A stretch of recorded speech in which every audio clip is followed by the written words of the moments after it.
По грузоподъемности он до 30 килограмм. Для FPV дроны, которые дроны камикадзе, там они до 3-4 килограмм.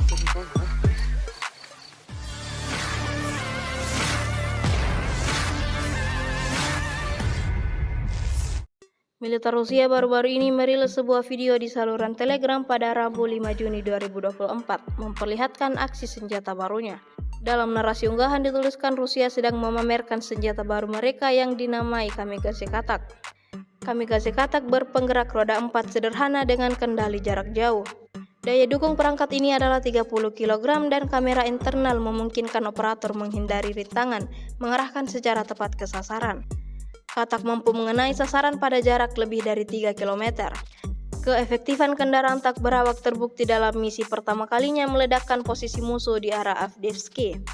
Terlihat beberapa ranjau yang dimuat platform tak berawak bergerak lebih dekat ke target yang diidentifikasi dan meledakkannya, seperti yang terlihat dalam rekaman. В отличие от дронов камикадзе, данный комплекс он может унести с собой заряда больше. По грузоподъемности он до 30 килограмм.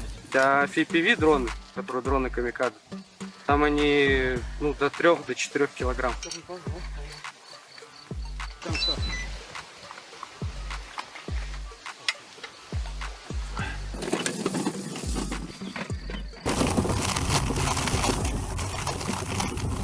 Первые лесополки подъезжают.